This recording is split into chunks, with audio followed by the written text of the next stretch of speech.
Hello, I'm Alice Gerlach, and here's the latest update from Spectrum Autism News.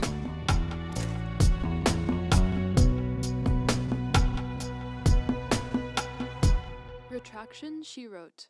Dorothy Bishop's Life After Research by Shana Montanari. Last year, when Dorothy Bishop wanted to figure out how 6 suspicious-looking manuscripts had all been accepted for publication in the same psychology journal, she decided to set up a sting operation. By that time in her career, after 5 decades as a psychology researcher, Bishop had seen quite a few questionable papers and thought a great deal about the differences between deception, fraud, and honest mistakes. These manuscripts in particular carried a whiff of fraud.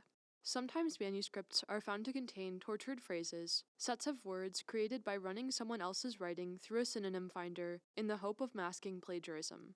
Such phrases are often hallmarks of manuscripts generated by paper mills, shadowy organizations that sell these manuscripts to researchers and then place the papers in academic journals. But these papers had different issues that hinted a paper mill. The authors had supplied email addresses with country domains that did not match their academic addresses, and the findings in the papers were weakly supported. Bishop could not fathom how the papers had passed a rigorous peer review. The papers were published in the Journal of Community Psychology, and to Bishop that meant the editor-in-chief either had not noticed the poor quality of the papers, or he was complicit. Bishop and her colleague, Anna Abalkina, who initially flagged these papers for Bishop, wanted to test the journal's editorial process, so they submitted a manuscript about the 6 suspicious papers. And then they waited. The editor rejected their manuscript because of superficial analysis, Bishop says, which was not what I expected at all. The sting had failed, and she never got her answers. Still, the 6 articles were later retracted, and for Bishop that had to be satisfaction enough. A scientific wrong had been righted. The sting shows how far Bishop is willing to go in her fight to keep the science world clean, but she had been investigating questionable research practices for a while by then. In 2015, she helped convene a workshop on reproducibility in research that later grew into the UK Reproducibility Network, and over the years, she has questioned the integrity of numerous papers. Uncovering fraud and challenging sloppy science might seem exciting, but Bishop understands it is not something that should be taken lightly. Some science sleuths get a kick out of this work, she says, but I definitely don't. I always feel a bit sorry for exposing people, for making them clarify, respond, or retract. Bishop grew up in East London, England, in a grotty suburb called Ilford. Her father settled there after returning from World War II in Germany, where he'd met a woman, Anne-Marie, who already had a child from a previous relationship. He brought them both back to England and received a cool reception. There was anti-German sentiment in the country, so that was part of it, Bishop says. But also, her grandparents likely were shocked when their son came back from the war with a woman and small child in tow. The couple married anyway and had 2 more children, first a boy and then Dorothy in 1952. Bishop's father spent his post-war career in the family's furniture shop, but her mother went to night school and taught German to businessmen. Of her 2 parents, Bishop says, it was her mother who had the academic pedigree. Bishop's maternal great-grandfather, Rudolf Eichen, won the Nobel Prize in Literature in 1908, and her grandfather Arnold was a noted chemist. But Bishop's mother was estranged from her parents, and Arnold died by suicide 2 years before Bishop was born. Her grandfather had struggled, she was told, with the loss of his son, who had died on the Eastern Front in the war, but Bishop also says she wonders if he was burdened by his involvement in the Nazi Party. Her mother had always said he never joined, but the internet suggests otherwise.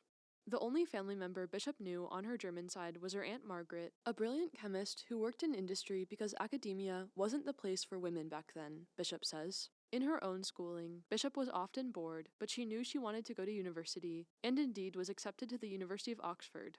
She began her undergraduate work in 1970 at St. Hugh's College, one of the 5 colleges at Oxford that accepted women at the time. Originally, Bishop had planned on degrees in physiology and philosophy, but tutors suggested psychology to her, and she gave it a try. She earned her degree in experimental psychology in 1973, at the time a brand new degree at Oxford. After that, she did a 2-year clinical course in psychology at the University of London. These were the earliest days of cognitive behavioral therapy, but Bishop didn't feel like a natural clinician, she says. Good, but not great. So she packed up and headed back to Oxford. There were 2 reasons for that. First, she felt more research needed to be done before anyone could be truly helped. Second, Patrick Rabbit was at Oxford. He had taught her during her undergraduate years, but she had seen him around a few times since, and something new was forming. They had a deep understanding of each other, she says, which was there right from the outset. Bishop started her PhD in 1975 in the lab of neuropsychologist Frida Newcomb, and she married Rabbit, a cognitive gerontologist, in 1976. Newcomb had risen to prominence after World War II, studying language loss in men who had sustained massive head injuries in battle, and Bishop expected to work in the same area. But a new residential school for children with language and communication disorders, called the Dawn House School, had recently opened, and Newcomb was asked to come take a look. Bishop tagged along on a visit, and once she dipped her toe into the work at the school, she was hooked.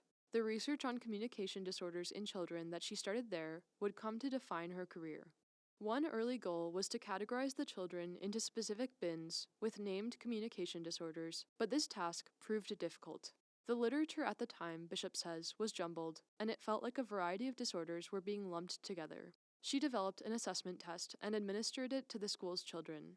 When it was put to use, it became clear that, as far as communication disorders go, the group was completely heterogeneous. Bishop called this the test for reception of grammar, and it is still in use today. The prevailing notion at the time was that language difficulties in children were the result of poor parenting. But when Michael Rutter's landmark 1977 twin study showed a genetic component to autism, Bishop wondered if problems with language development were genetic too. She started up her own twin study, calling schools to ask about both identical and non-identical twin pairs. Her conclusion was that identical twins with language issues were much more similar to each other than were non-identical twins. There was a genetic component to these communication struggles, she realized. Bishop published a pioneering paper on this in 1995, helping to form a foundation that other researchers would continue to build on. The connection of speech and language impairment to genetics was kind of a game changer, says Courtney Norbury, one of Bishop's former doctoral students, now professor of communication disorders at University College London. Bishop truly was one of the first experimental psychologists who could see the value of behavioral genetics, Norbury says. But Bishop never stayed in one place long. Rabbit moved from job to job, and she often went with him, though sometimes she and Rabbit lived in different cities as one job ended or another began.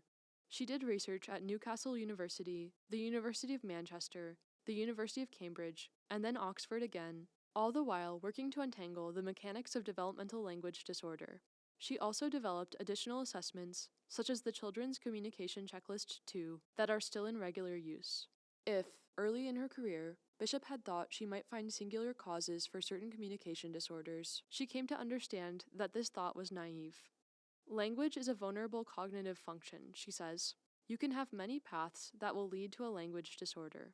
The diagnostic categories and groups people are placed into are just artificial abstractions humans use to try and make sense of the world, she says. The reality is much messier and sloppier, and the goal should be getting services to those who need them. In 2010, Bishop joined Twitter. When she realized she had more to say about research, life, and everything else than she could squeeze into 140 characters, she started the Bishop blog. She was active online. To date, she has tweeted more than 84,000 times, and incisive, and she built a loyal following. In early 2015, she received a tip on Twitter about a journal editor and autism researcher named Johnny Matson at Louisiana State University. Matson cited himself quite a bit and also published his own papers in the journals he edited. Bishop found this unseemly and posted an analysis on her blog, diving deep into Matson's publishing habits. She revealed 3 other editors along with Matson who may have been getting their own papers published quickly by submitting to journals where they were all editors. She received some scathing anonymous comments on her blog post that questioned her motives, but the posts were picked up by large news outlets, and she was vindicated in 2023 when 24 of Matson's papers were retracted. Matson's retracted work was not shown to be fraudulent, and most of it was not well cited, so at times Bishop wonders if the results are worth the effort. But her work has a greater mission. When she shone a light on the paper mill that provided the fraudulent manuscripts to researchers for the Journal of Community Psychology, in part she wanted to separate the bad apples from the bushel. These transactions occurred between researchers and paper mills in post-Soviet countries, and Bishop feels very strongly that if your country is identified as a country full of fraudulent paper mills, it's really bad for the honest people in that country. If a few sloppy papers go unnoticed, or a few unethical editors are allowed to slide, it has a domino effect on the whole community, she says. That's what she's here to fight against. When Bishop retired last year, her former trainees threw a 2-day celebration at the Royal Society in London in her honor. At 70, she felt it was time to go. "I just don't want to be one of these people that goes on and on," she says. One reason is that she wants to make way for a new generation. Bishop has always been gracious to trainees, Norbury says. But she also wants to spend more time at the cinema and exploring local history, maybe doing some photography. She still makes rounds at conferences, talking about problems in publishing. She is also serving as another kind of mentor, helping her husband craft his Substack so he can self-publish his memoirs of growing up in colonial India. And she writes creatively herself. She wrote and self-published a 5-part series of mystery novels called the Fremantle Mysteries. The protagonist seems a lot like Dorothy Bishop, except she solves murders.